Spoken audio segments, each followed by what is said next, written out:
आज हम लोग भागवत गीता के तीसरे अध्याय का 28 नंबर श्लोक की चर्चा करेंगे। इसमें देखते हैं कि भगवान हम लोगों को क्या संदेश दे रहे हैं। परंतु हे महाबाहो, गुण विभाग और कर्म विभाग के तत्व को जानने वाला ज्ञान योगी संपूर्ण गुण ही गुणों में बरत रहे हैं, ऐसा समझकर उनमें आसक्त नहीं होता। तो भगवान ने यहाँ पर बता रहे हैं कि गुण विभाग और कर्म विभाग को जो तत्व से जान लेता है वो ज्ञान योगी है। तो इस श्लोक में भगवान सांख्य योग का वर्णन कर रहे हैं, मतलब ज्ञान योग के बारे में बता रहे हैं। ज्ञान योग क्या है, और पिछले श्लोक में भी बताया, इसमें भी और आगे बताएंगे। पूरा ज्ञान योग के संबंध में पूरी तरह से जो है स्पष्ट कर रहे हैं।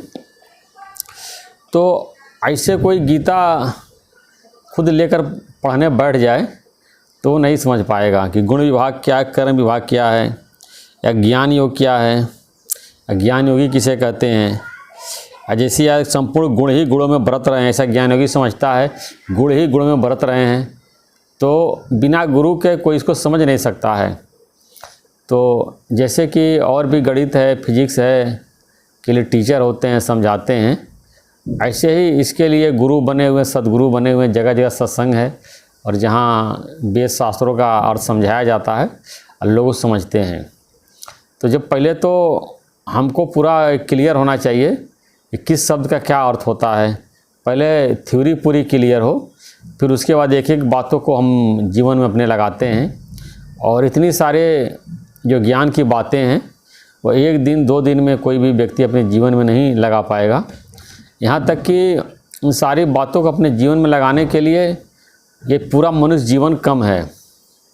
और अगर आप जो है शरीर छूटने से पहले तक अगर सारी बातों को लगा लेते हैं, तब भी आप समझिए कि बहुत बड़ी उपलब्धि आपने हासिल कर लिया। तो कभी इसमें अधीरज नहीं होना है। तो गुण विभाग और कर्म विभाग, तो पिछले श्लोक में भी भगवान ने बताया था। तो गुण विभाग जो है 23 तत्वों का बताया गया गीता में, कि पृथ्वी, जल, अग्नि, वायु, आकाश, ये 5 तत्व हो गया। 5 ज्ञानेंद्रियाँ, 5 कर्मेंद्रियाँ, और 5 ज्ञानेंद्रियों, 5 विषय 20, मन, बुद्धि, अहंकार 23। ये 23 तत्वों का गुण विभाग बोलते हैं।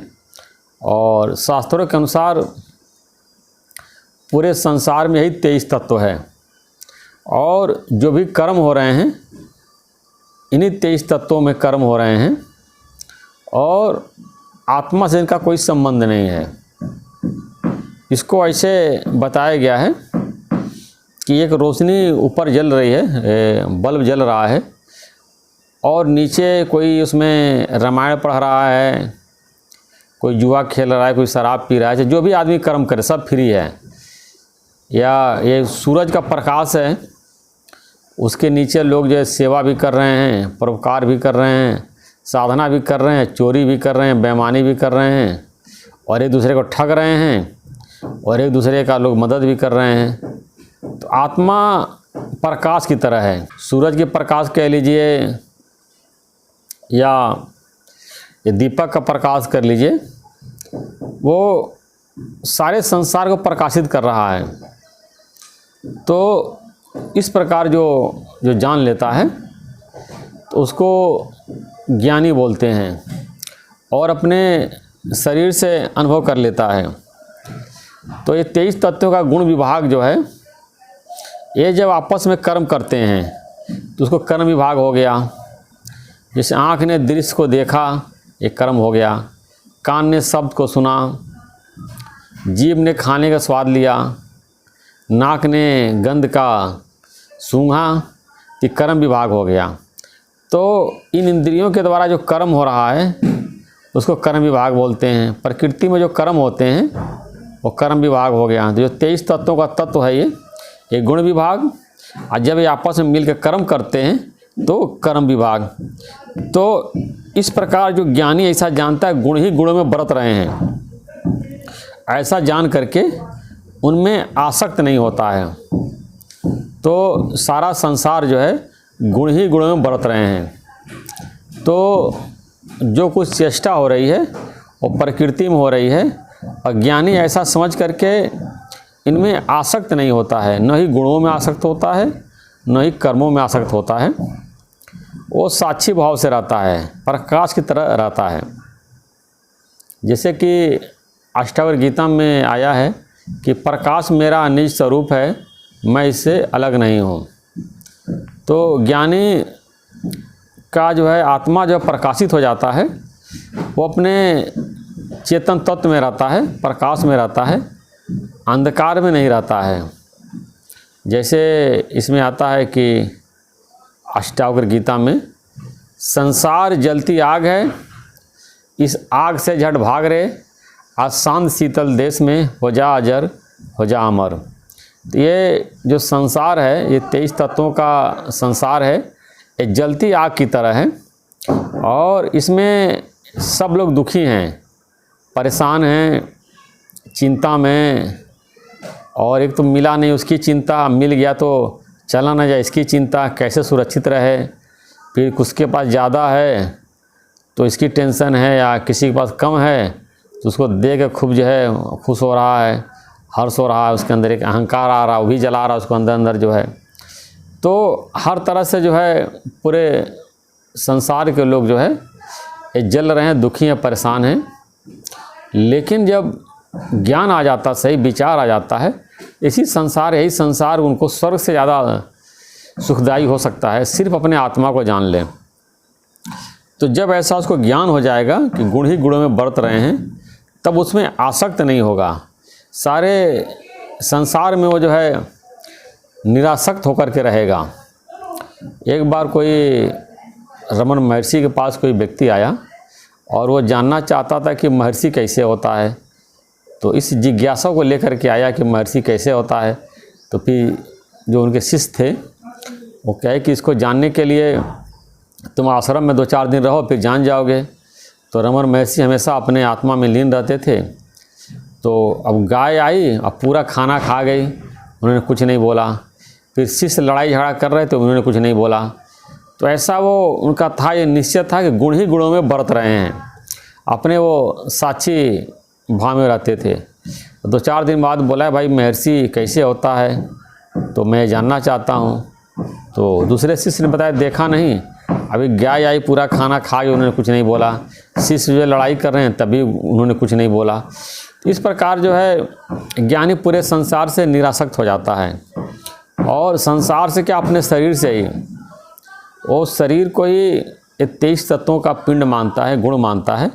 और जो परस्पर चेष्टा हो रही है इसको कर्म मानता है कि गुणों में कर्म हो रहे हैं। यानी जो 23 तत्व का जो शरीर बना हुआ है, इसमें मन है, बुद्धि है, अहंकार है। तो इस मन में संकल्प हो रहा है, विकल्प हो रहा है, बुद्धि निश्चय कर रही है, अहंकार बोल रहा है कि मैंने किया या मैंने नहीं किया। तो इन सब को ये ज्ञानी ये समझ रहा है कि इन गुणों में आपस में कर्म हो रहा है। इनको गुण विभाग कर्म विभाग जान लिया है और अपने चेतन तत्व में रहता है। और सबसे बड़ी जो उसके आनंद का कारण है कि सारे संसार को मिथ्या जानने से उसके अंदर से सारी इच्छाएं ख़त्म हो गई हैं। तो वो अपने आप में संतुष्ट रहता है। इसीलिए बताया गया है, इच्छा है ऐसी बली जो हमके घुमावे गली गली। इच्छा ऐसी बलवान है जो व्यक्ति गली गली घुमाती है, भटकाती है, कभी इस गली कभी उस गली, कभी यहाँ कभी वहाँ। अपनी इच्छा पूर्ति करने के लिए मनुष्य जो है भटकता रहता है। अब ढूंढता रहेगा टिक्की कहाँ बढ़िया मिली है, तो वहाँ गली में टिक्की खाने जाएगा अपने जवान को संतुष्ट करने के लिए। तो रेस्टोरेंट कौन सा अच्छा है, तो खाना कहाँ बढ़िया बनता है, और क्या सामान कहाँ बढ़िया मिलता है, तो चाउमीन कहाँ बढ़िया मिलती है। ढूंढता रहता है, गली गली घूमता रहता है इंद्रियों को तृप्त करने के लिए। और नहीं तो फिर यूट्यूब में देखेगा कि व्यंजन कैसे बनेगा, वो सारे लिस्ट बनाएगा, बाज़ार से लेके आएगा, बनाएगा, और 10-5 मिनट के लिए वो उसको जो है वो खाएगा, स्वाद लेगा, लेकिन पूरा दिन बर्बाद कर दिया इंद्रिय के तृप्त करने में।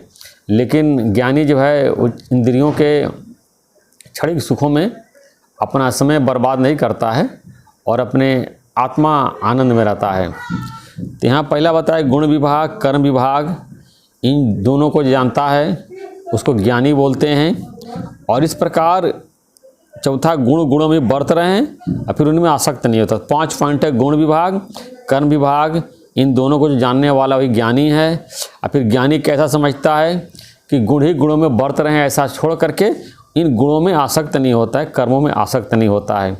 यानी कि पिछले जो श्लोकों में बताया भगवान ने कि अज्ञानी जिसमें अंतःकरण में अहंकार है, जिसके कारण वो अपने को कर्मों का कर्ता मान रहा है, भोक्ता मान रहा है, लेकिन ज्ञानी के अंदर अहंकार नहीं है तो किसी कर्म का कर्ता नहीं मानता है, भोक्ता नहीं मानता। कैसे नहीं मानता है, यही आगे श्लोक में भगवान ने बताया। इस श्लोक में ऐसा समझता कि गुण ही गुणों में बरत रहे हैं, मैं कुछ नहीं कर रहा हूँ। आँख देख रही, मैंने नहीं देखा। अब कान सुन रही है, मैंने नहीं सुना। मुख बोल रहा है, मैंने नहीं बोला। अब ये देखना है कि वास्तव में कि एक तो इसको बोलते हैं कि रटा रटाया ज्ञान, कि आदमी रट लेता है, कोई गलत काम करता है तो मुख से गाली दे दिया तो बोला, मुख ने बोला मैंने नहीं देखा। या किसी की झापड़ा मार दिया तो कहा हाथ ने मारा, मैंने नहीं मारा। तो इस तरह से जो है, जो बोलते करते नहीं करता, भोगते नहीं भोगता, इसको, लेकिन अंदर में उसकी लालसा रहती भोगों की, कर्मों में लालसा रहती है, गुणों में लालसा रहती है, भोगों में लालसा रहती है, और इच्छा से सारा कर्म करता है। अब फिर उसके बाद बोलता है गुण ही गुणों में बरत रहा है, मैं करने वाला नहीं हूँ।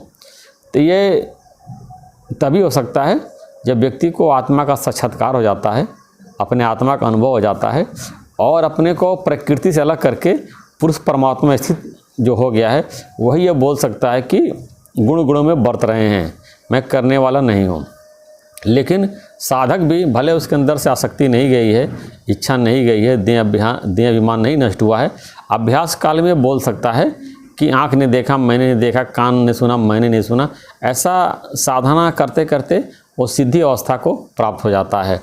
तो ये चीज़ देखना है कि वास्तव में जो है हमारे अंदर प्रकृति से हमारा संबंध विच्छेद हुआ है, नहीं हुआ है, कि हम शरीर में आसक्त हैं, इंद्रियों में आसक्त हैं, मन बुद्धि अंतःकरण से पूरा मिक्स हैं और अपने को बॉडी मान रहे हैं, और शरीर और सूक्ष्म शरीर सब मिल करके एक मैं समझ रहे हैं, और आत्मा को भूले हुए हैं।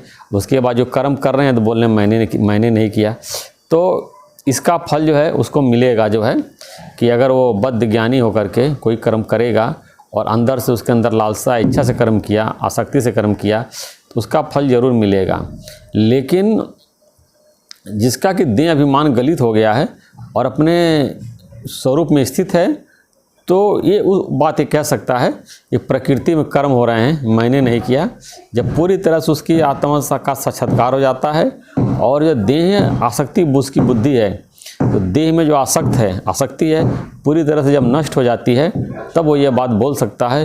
लेकिन जो देह में आसक्त है, कर्मों में आसक्त है, इंद्रियों में आसक्त है, वो ऐसे नहीं बोल सकता है। इसीलिए बताया गया है कि ज्ञानी कर्म करते हुए भी नहीं करता है, कर्म करत हुए निकर्मी। सारा कर्म करते हुए भी जो है वो जो निकर्मी होता है, उसके ऊपर कोई कर्म का आरोप नहीं लगता है, किसी कर्म का फल उसको नहीं मिलता है। यानी कि बोलता है कि शरीर कर्म कर रहा है, इंद्रियां कर्म कर रही है, गुण गुणों में बरत रहे हैं, मैं करने वाला नहीं हूँ। वो केवल जन कल्याण के लिए कार्य करता है। और अज्ञानी कुछ नहीं कर रहा है, बैठा है सोफे पे और आंख बंद किए आंख खोल रहा है, लेकिन मन में पता नहीं कितनी निगेटिव थाट, दूसरे के बारे में राग द्वेष, इतनी सारी बातें खुराफात सोचता है कि जो वायुमंडल में अगले वाले के अंदर भी जाता है। हम केवल मुख से बात नहीं करते हैं, जब हम किसी के बारे में मन में सोचते हैं वो भी अगले तक पहुंचती है। उसने मुख से तो कुछ नहीं बोला, लेकिन मन में इतने उल्टे सीधे विचार किए, इतने ख्याल किया कि पूरे वायुमंडल को जो है प्रदूषित कर देता है और कर्म बनाता है। लेकिन ज्ञानी शरीर से कर्म कर रहा है, सेवा कर रहा है, सबकी भलाई कर रहा है, ये समझ रहा है शरीर से कार्य हो रहा है, मैं कार्य नहीं कर रहा हूँ, ऐसा उसके अंदर फीलिंग है। और अज्ञानी चुपचाप बैठे होने के बावजूद मन से संकल्प करके और अपना कर्म बना रहा है। तो ऐसा है कि ये एक बार में ये समझ में नहीं आएगा। जब धीरे धीरे हम इसको बार बार सुनेंगे तो ज्ञान की जो है एक परत खुलेगी और अज्ञान की एक परत करके जो है जाएगी। धीरे धीरे जो है हमारा पूरी तरह से कंसेप्ट क्लियर हो जाएगा। उसका धीरे धीरे आत्म साक्षात्कार भी हो जाएगा और अपने स्वरूप में स्थिति भी हो जाएगी। धन्यवाद।